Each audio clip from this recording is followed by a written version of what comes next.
Swayam Prabha. Digital India. Educated India.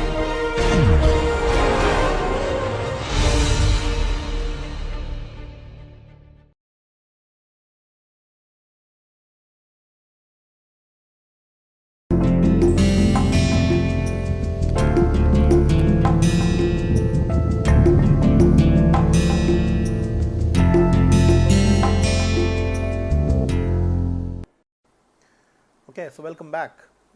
Today I would be talking on this microsystems fabrication by advanced manufacturing processes, and the section that I would be dealing today is what is silicon and how do you process silicon using advanced manufacturing techniques. So let's look at some of these amenable materials. So review of the previous lecture. Okay, briefly. So in the previous lecture we really tried to get a historical perspective of machining, and this was followed by the description of some of the conventional and non-traditional domains of manufacturing, wherein the machining processes or metal cutting processes, machining processes were classified as metal cutting processes or mechanical abrasion processes on one hand, and the non-traditional or the non-conventional machining processes were classified on the basis of material removal mechanisms based on either mechanical removal, thermal removal, or chemical electrochemical removal on the other hand. And we also saw that the course's basic intention is a synergism between the microsystems technology and the way to fabricate it and the advanced manufacturing processes and the integration between the two. So let us now see of some of the materials which are very amenable to the use, in developing into their use of developing microsystems. So silicon, of course, is one of the principal materials which are used for microsystem fabrication, because as I mentioned earlier that the traditional processes really are the the non-traditional processes on silicon are nothing but borrowed from the microelectronic industry, and therefore being a microelectronic material, the fallout processes which really comprise of MEMS processes are amenable to fabrication of silicon. Then of course quartz and glass, because in most of the cases of microsystems you sometimes need optical transparency, and therefore glasses and quartz are the next line of materials amenable to or can be classified as MEMS materials or microsystems materials. Then another whole lot of class of materials which are nowadays increasingly used for microsystems fabrication are polymers, and then polymers particularly this PDMS or polydimethyl siloxane, which is considered to be a very biofriendly material, is most used particularly in biomedical MEMS or biomedical micro devices.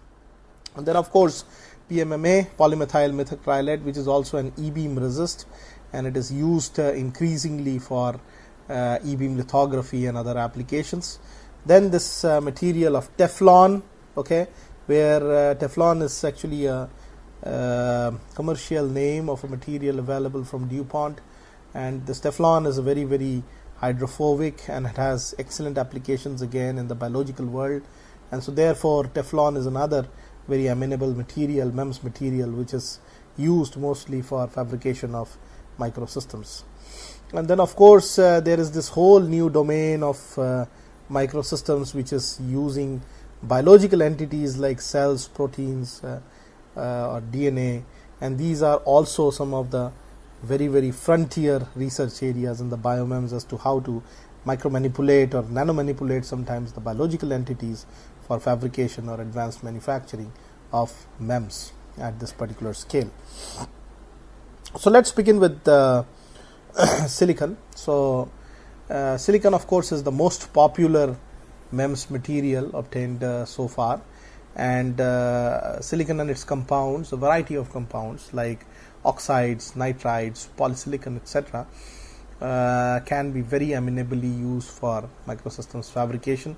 And not only that, you can categorize these whole class of materials based on the amount of their range of order into crystalline, polycrystalline or amorphous materials, where the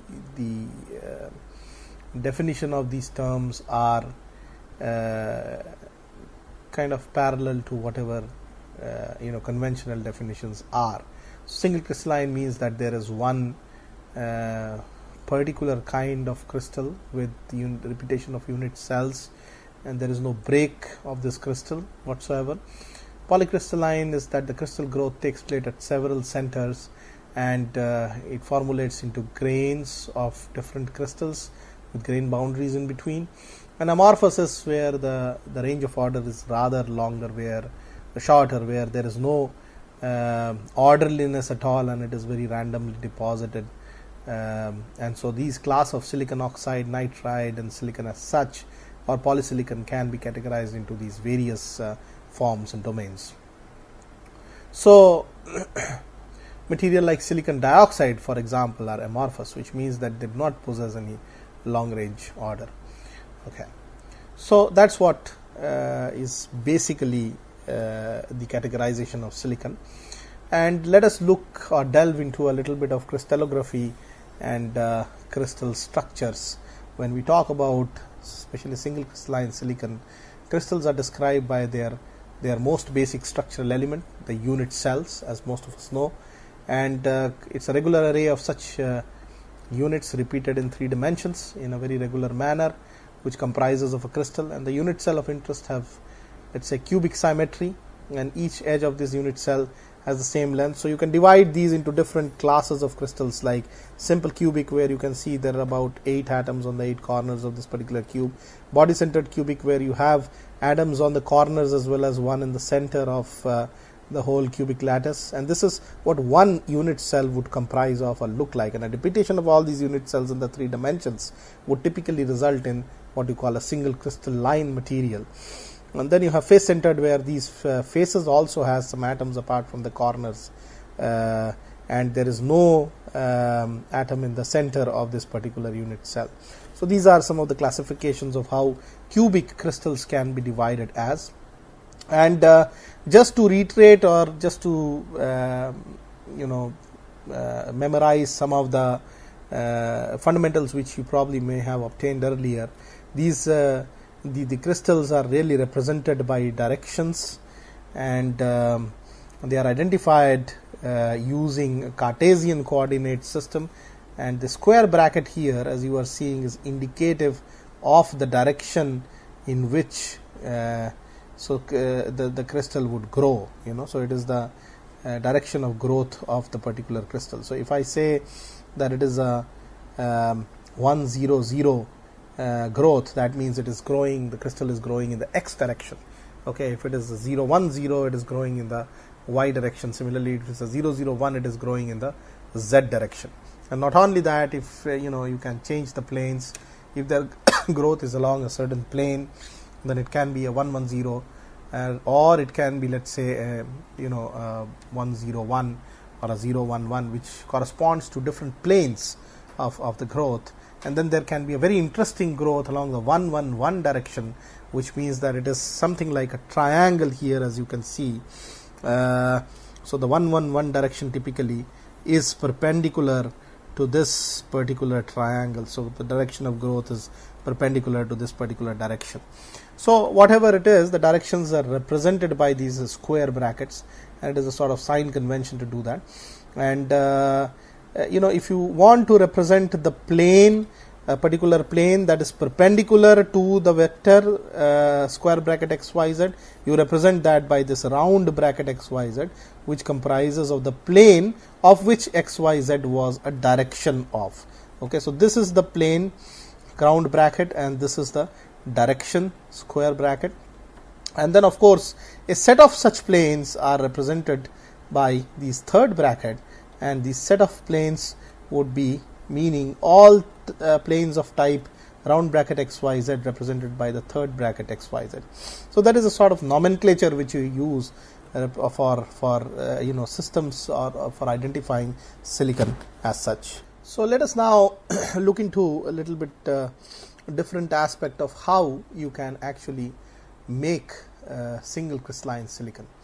And in context of that, the most important method that is illustrated in literature very often is the Czochralski's growth method, in which silicon can be obtained from polycrystalline silicon and 99.99% pure polycrystalline silicon, which is fused, and this fusion process is by thermal means.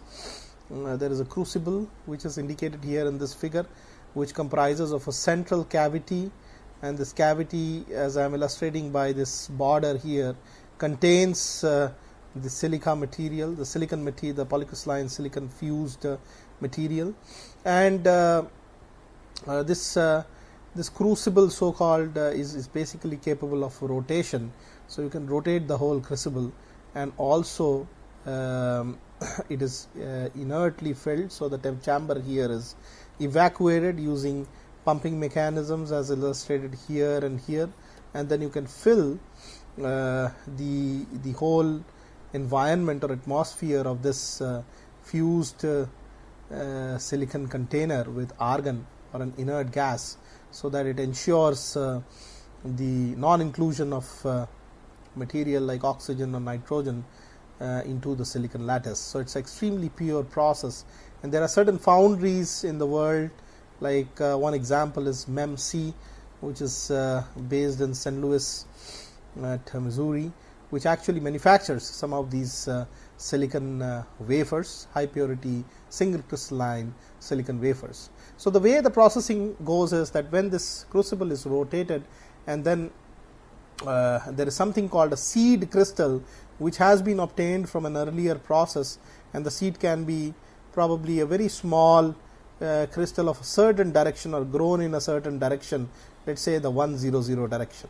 Okay, so this seed has been grown from an earlier process. It is a pure crystal, and the seed is inserted into this melt somewhere here, as can be illustrated, and as is illustrated here.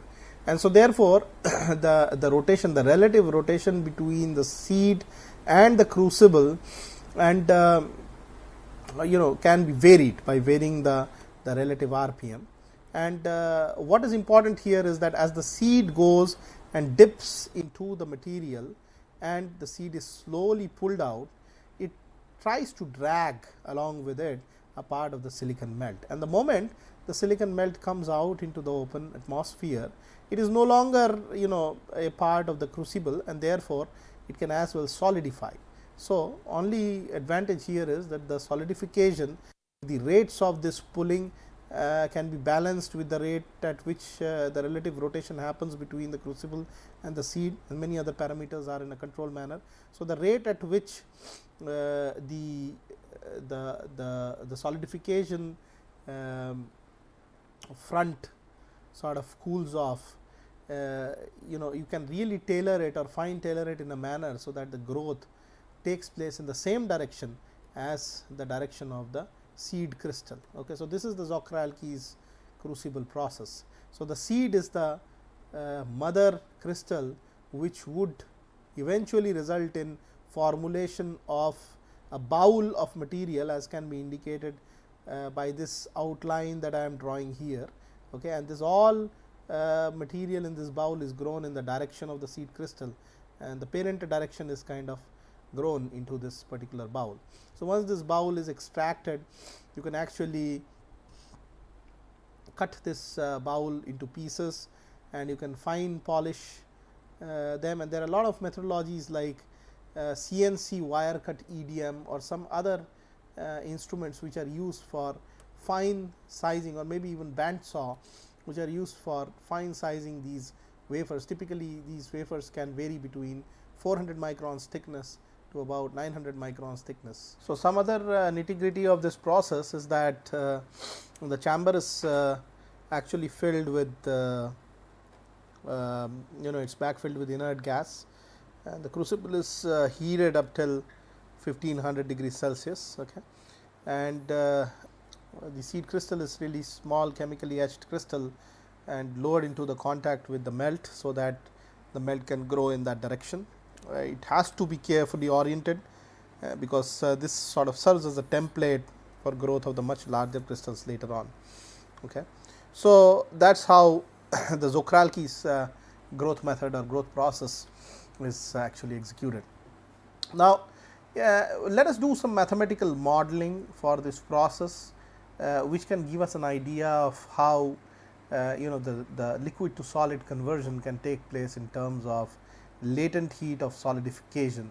Okay, and we can just do a simple one dimensional heat flow analogy to understand the situation. So, let us say you have a crucible here in this particular example, and we are considering this particular zone here, as you can see, which is also called the zone of fusion. Okay, a zone of fusion because sort of this is the zone where there is a presence of both the states, the liquid state which is into the crucible, and then the solid state which is a part of the seed which is getting withdrawn, and so it is a sort of semi solid semi liquid kind of zone that we are considering.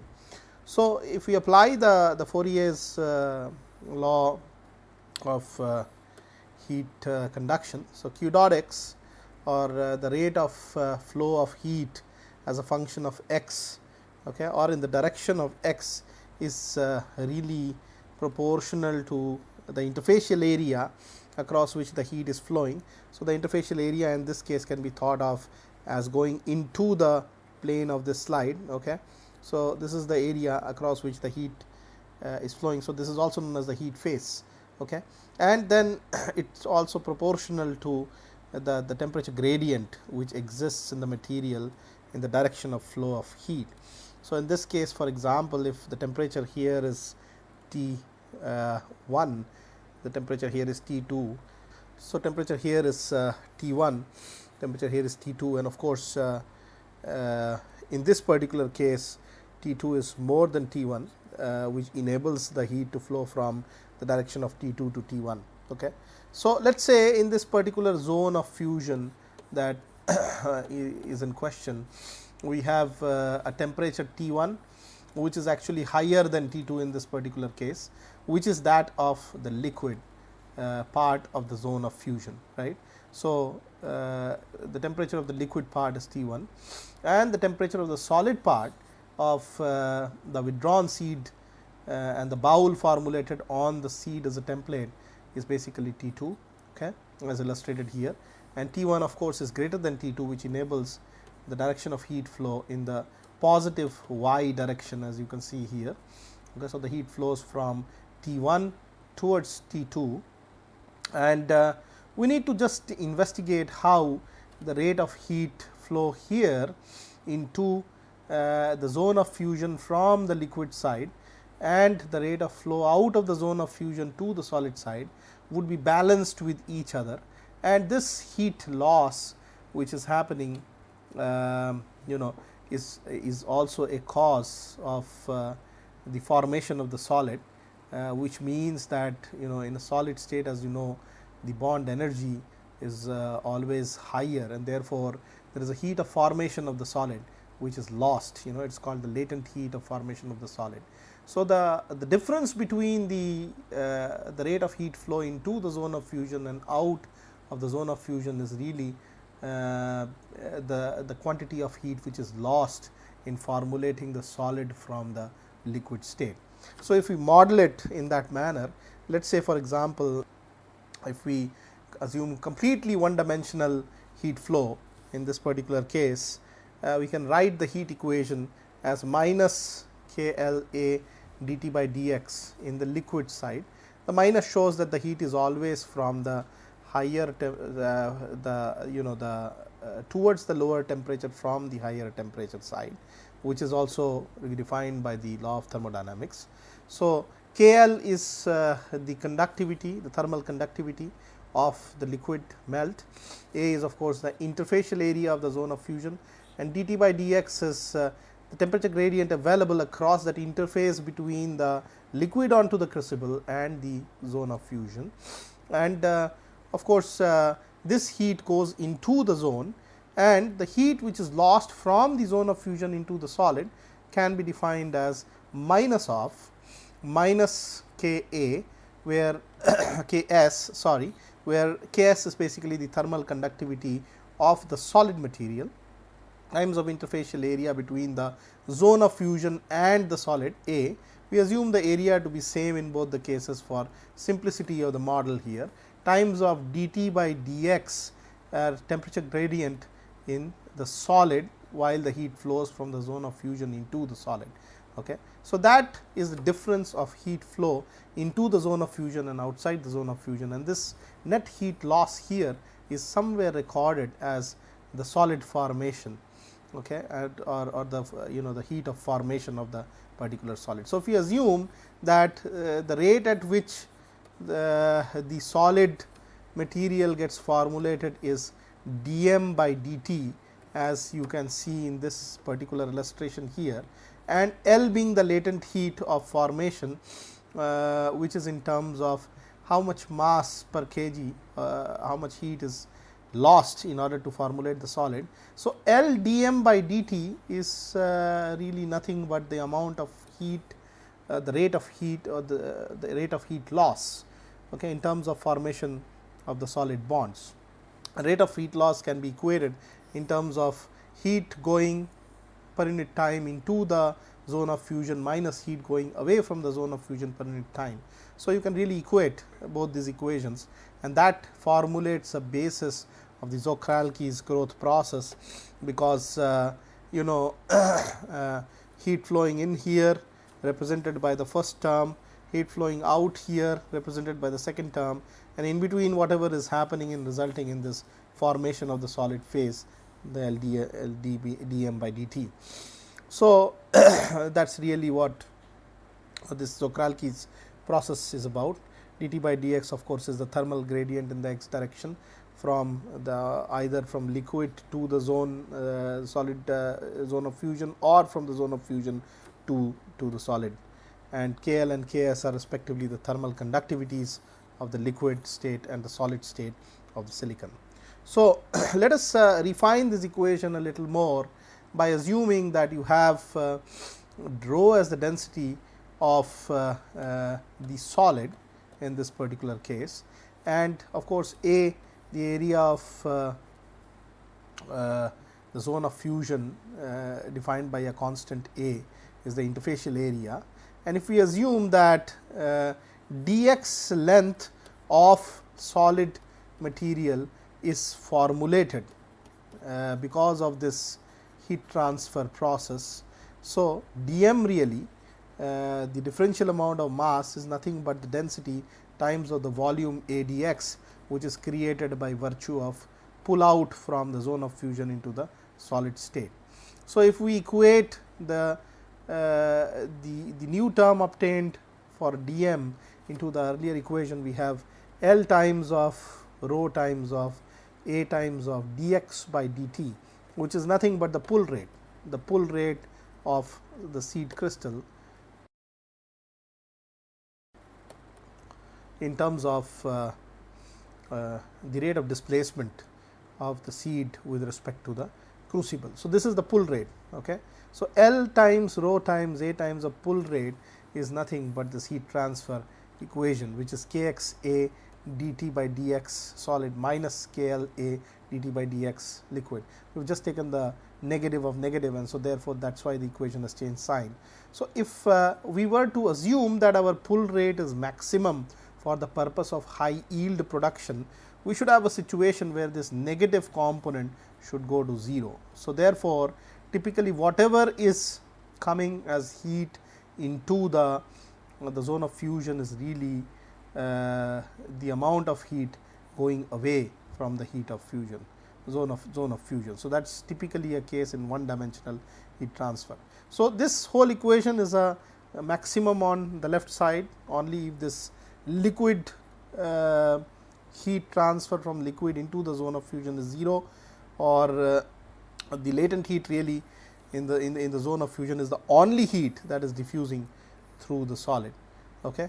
And so, therefore, this is a one dimensional case where you have the maximum pull rate V max represented by K A by L times of dt by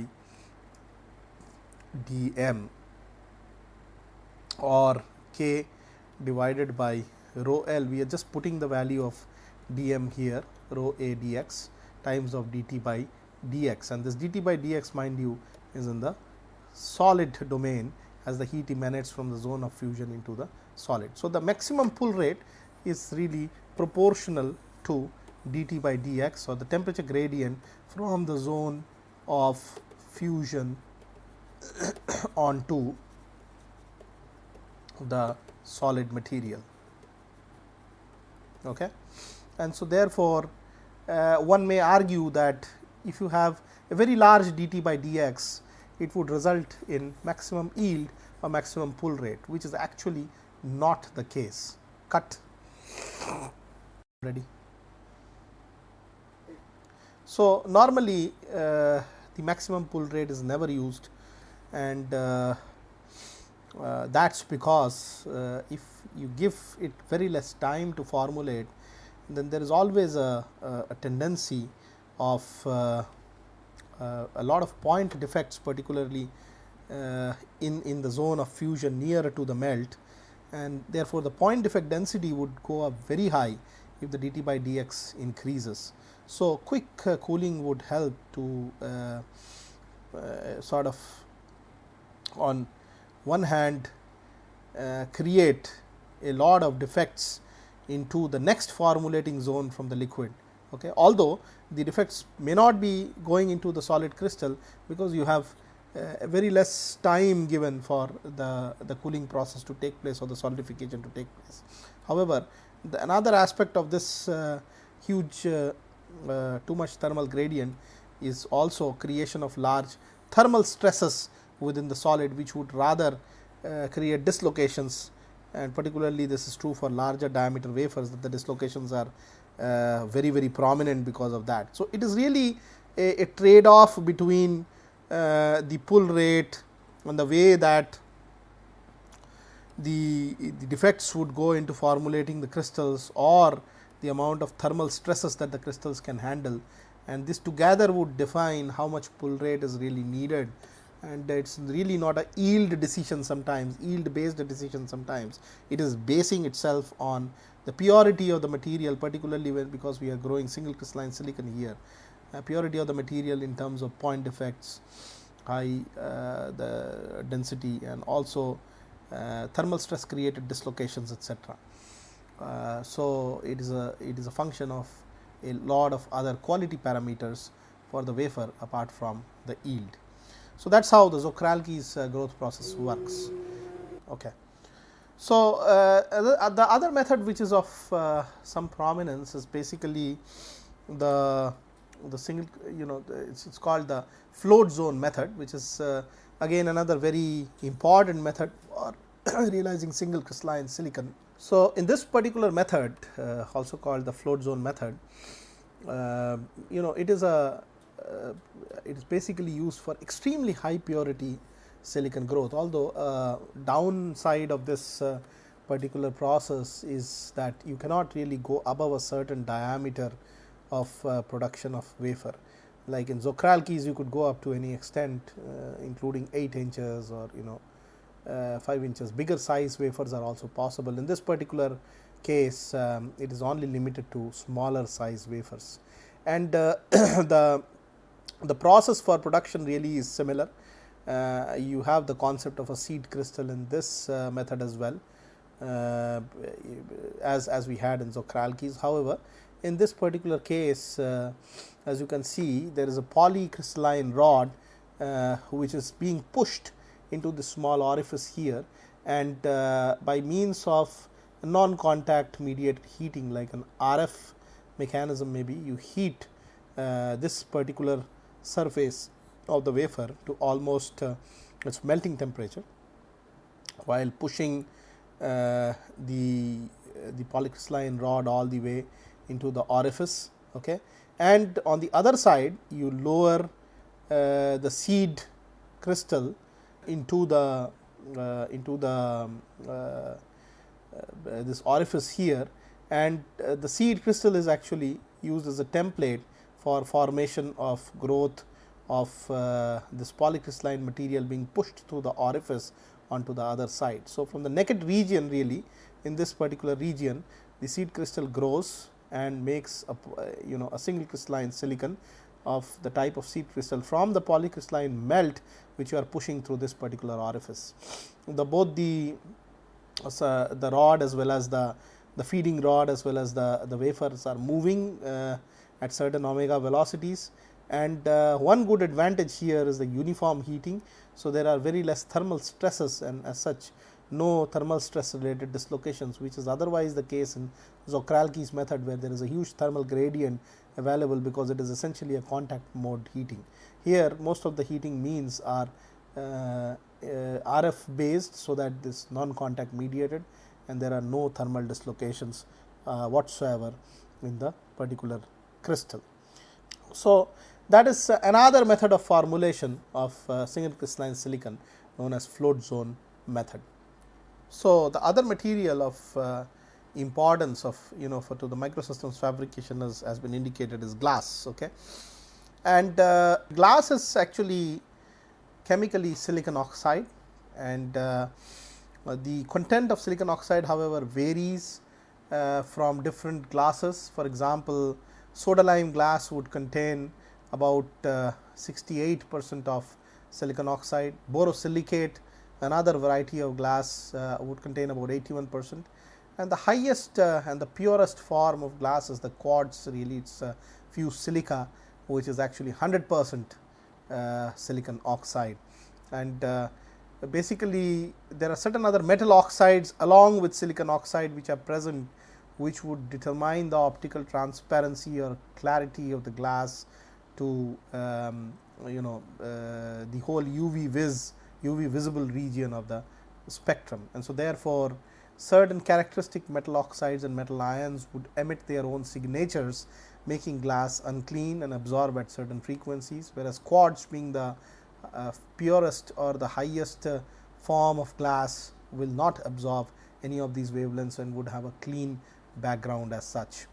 So, glass itself has a variety of desirable properties. For example, it has high mechanical strength, it has high electrical insulation, transparency, high chemical resistance, which are all amenable to microsystems. So, therefore, glass sometimes can be used for packaging microsystems typically. And commercially available glasses are now available freely, like which can be photo patterned. Photo run is one such glass, can be directly photo patterned onto the substrates, and therefore with glass also you can actually use photochemical machining or PCM to result in a variety of features and structures at the microscopic length scale. So, for etching glasses, for creating crevices, cavities, features, structures on the micro scale within such glasses, you normally use buffer HF solution, which is actually a solution of HF along with ammonium hydroxide and water. So, that is what glasses are, or that is how glasses are important for the microstructured domains. Let us also look a little bit into the wafer specifications of silicon wafers, and so essentially how they are prepared from the bowl, which are being obtained either by Czochralski's method or by the float zone method. So, the bowl is first characterized for resistivity and crystal perfection, and these are done by various electrical tests on the bowl. Then the seed and tail are cut off the bowl and they are mechanically trimmed to proper diameter, and then of course then finally there is a finish trimming operation onto the final wafer diameter, since additional etching will still need to be done on those bowls. Okay. So, for wafers 150 mm or less, flats are ground through the entire length of the bowl to denote crystal orientation. So, if you have 100 direction, you will have that flat pointing out as a plane towards the plane perpendicular to indicate the perpendicular direction as the direction of growth of the particular crystal. So, most of the silicon wafers that you get from industry would have one or two cuts indicative of certain specifications, particularly growth related specifications of the silicon wafer. So, the thing that has to be remembered is the largest flat, which is also known as the primary flat in such a circular wafer, is oriented always perpendicular to the 100 direction. So, therefore, it is actually the x direction in a right handed coordinate system, Cartesian coordinate system, and the flat is always perpendicular to the x direction, and that indicates the direction, the other directions of the crystal. So, in comparison to that flat, you can record what is the 111 direction or 110 direction or 101 direction or any other direction with respect to this x direction. So, one thing has to be very carefully seen or observed in any silicon wafer which comes from such a foundry. You will have to first see what is the largest flat, and that is called the primary flat, and it is always oriented perpendicular to the 100 direction. Apart from that, there are several other specifications of relative importance. For example, you can actually have cleanliness in terms of particles per centimeter square on the surface area. You can have indication of oxygen concentration per centimeter cube, that means this per unit volume, carbon concentration per unit volume, metal contaminants in terms of parts per billion within the crystal lattice, and then also you can have per unit area what are the grown-in dislocations. Sometimes these are very well measured using sophisticated non-contact mediated optical characterization tools like interferometry, etc. Then you can also have an idea of oxidation induced stacking faults, and that can be in the bulk of the wafer. So, that can be per unit volume. And apart from that, some normal specifications like diameter and thickness of the wafer, or the bow, which is nothing but the way that the wafer is warped or bent sometimes, and then aspects like flatness and cost. So, these are all indicated in a wafer box which comes from such a manufacturer or a foundry of silicon. So, these are some of the specifications which normally the manufacturer supplies, and then with this specification on and the direction of the flat, one can characterize the wafer very well. Okay, so now once we have had a good introduction to silicon and glass, let us look at some of the MEMS fabrication techniques which are really available. Okay. So, it is really all about fabrication of micro nano structures inside silicon or glass or some of the materials amenable for MEMS fabrication that we are concerned with, right. So, it is formation of structures which could be actually used for sensing or actuation purposes at the micro scale. So, that is the purpose of this kind of fabrication, right. And the idea is that these microstructures so formulated should be able to process some signals. It can be electrical signals or it can be non-electrical like mechanical signals, which can be somehow processed by means of transduction of these features or microstructured elements. And for production of these you have to use some conventional and some new semiconductor manufacturing techniques for in the MEMS region. And some of these manufacturing techniques could be something like chemical machining like etching, it could be gas based or based on some chemicals. It could be deposition, where you can deposit a metal film or a resist film on the top of some of these wafers. And then of course photolithography, where you can use the power of optical signals or light to actually carve and find out different features, sizes and structures onto these films. And then you can use a variety of other processes like oxidation, epitaxy, etc., which are planned. Like for example, epitaxy would be used for growth of single crystal silicon, or oxidation, as a matter of fact, is a thermal process whereby you can actually entrap oxygen in silicon, and at the cost of silicon you can get a layer of silicon oxide or silicon dioxide. So, these are sort of conventional semiconductor manufacturing processes which have been merged into the MEMS domain or microsystems fabrication domain. Apart from that, there are deep RIE or deep reactive ion etching, which is a very new technique in the microsystems domain, and then of course thick plating, which is also used. This is electroplating, which is a sort of electrochemical machining operation where you can actually deposit films of certain size, and so therefore these are the two other domains which are very commonly used for MEMS systems or micro electromechanical systems. Apart from that, of course, there are these non-traditional processes like USM, AJM, EDM and ECM, which have been very recently incorporated for doing activity in fabrication of the microsystem or micro manufactured components or devices.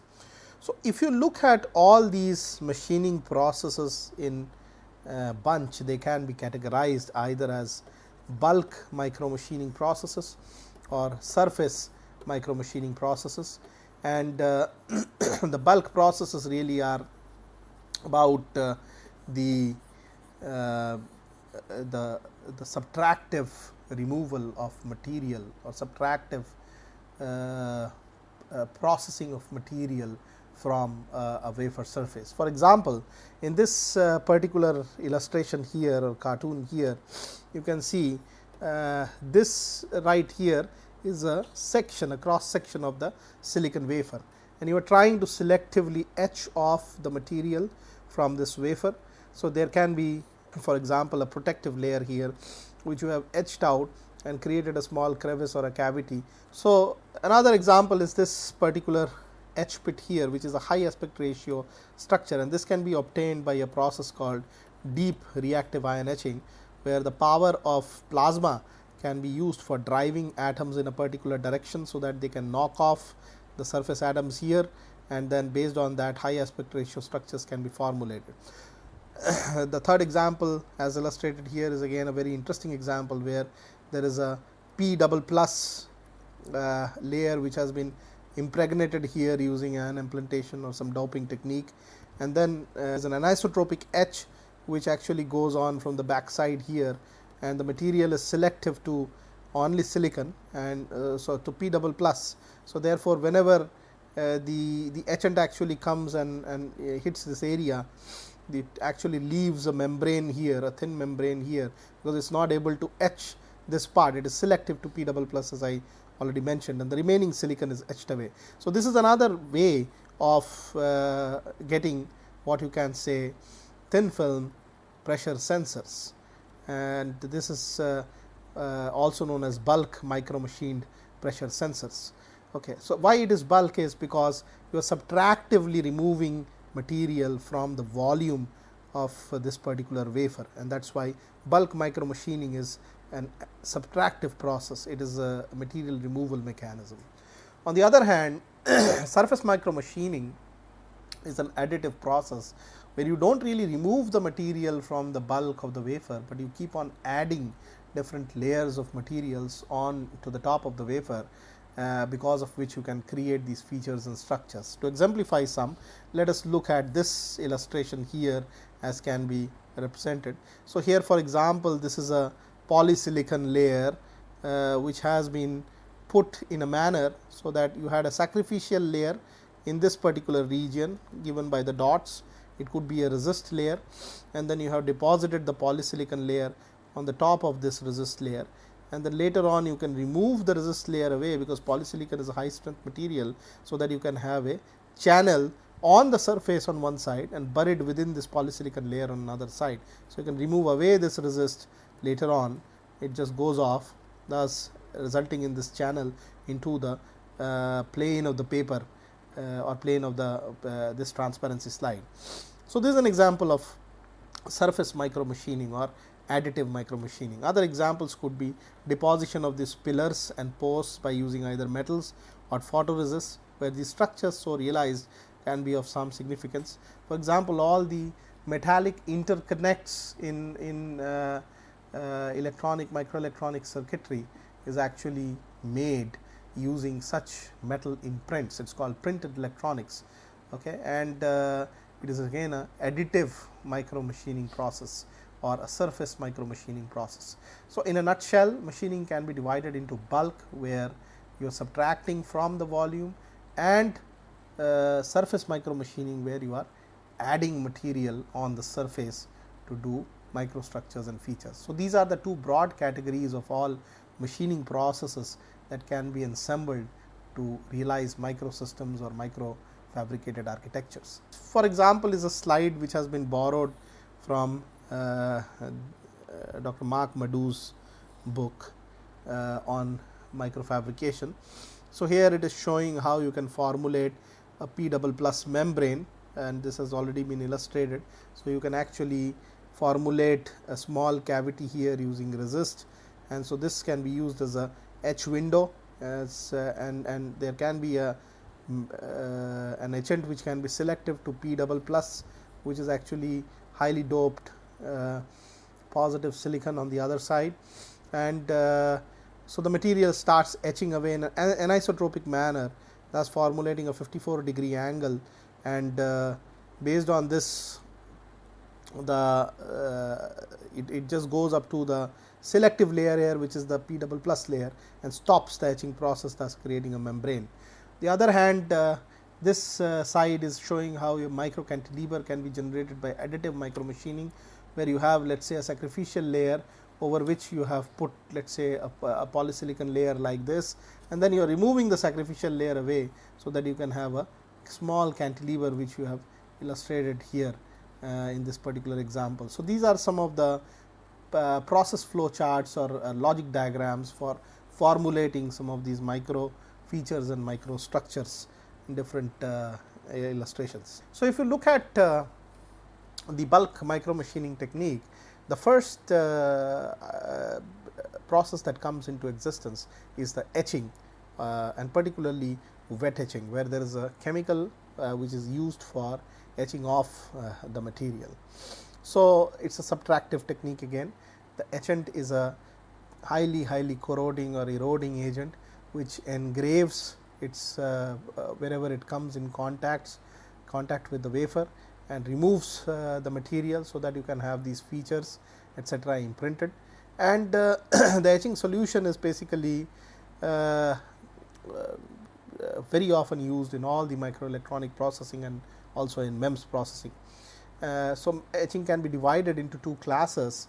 One can be isotropic or homogeneous etching, where the material removal is uniform as a function of the volume, and there can be an isotropic etching, where etching can be in a particular direction, and the differences are in terms of etch chemistries, as I will illustrate in detail in the following slides. So, let us look at isotropic etching. And isotropic etching, really, as I mentioned before, the etchant is able to remove or erode away material at uniform or homogeneous rate in all the directions. This, for example, is an illustration where there is a etch protective layer, which is now emboldened by the red highlight, the red pen here. Okay, and so this window here of the etch protective layer is able to give an access to the fluid to go into and start etching away the material which is underneath this protective layer. Okay, and in the process, because it is a homogeneous process, the material actually goes into the into this etch cavity, and it starts etching in all directions, resulting in this undercut. Okay, so this layer here, which has been formulated, let us say if this distance is x, this is also known as the undercut, because this was not really intended for, it was not planned, and because of the homogeneity of the etching would happen in the lateral as well as the vertical direction, which would always result in this kind of an undercut. So, when you design microsystems and the masks for the microsystems, this undercut allowance has to be taken into account for the designing to happen. If the etching was not homogeneous, for example, as illustrated here, the etching may be a little more directional. So, in this case, for example, you can see the etch rates are more towards the side. So, lateral etching is more and the vertical etching, it would result in different shapes based on what is the directionality of the etching. And so, typically if you had a very well stirred solution where whatever is coming out is going away from this etch window, it would result in a homogeneous profile like this. If you do not have a stirred, very well stirred solution, it would rather result in this, because the amount of atoms which are coming out of this material would have a higher concentration here, and thus diffusional restrictions would prevent further etchant to move away, and so the rate in the vertical direction would be reduced in comparison to the horizontal direction. Let us look at some of these materials and the etchants which are used for the materials and what it is selective to. So, etch selectivity again is a term which is used in reference to the fact that there are certain materials which may not be able to get etched away by the etchant solution, and in that kind of a case, this material which is not affected by the etchant solution can be used as a protective layer to stop the etching process very accurately, and therefore, an etch stop layer, or an etch selective layer is always preferred as the layer which would prevent the etching from happening any further. So, let us look at this table back again here. So, the material illustrated can be silicon, silicon dioxide, silicon nitride, aluminum, so on and so forth, and then there are these etchants which are amenable to removal of these materials. For example, HF or HNO3 or CH3COH, or for example, KOH, they can remove silicon very easily, but as soon as the etchant meets a surface of SiO2, it is selective to SiO2. So, it will not etch SiO2 anymore, or it will not etch Si anymore in this particular illustration, where NH4 and HF combinations are used. So, therefore, there are certain materials, certain etchers which are etching away this material and it is selective to silicon, or it is etching away the silicon and it is selective to SiO2. So, the combination of these can be used for a variety of etching architectures that can be realized accordingly. Thank you.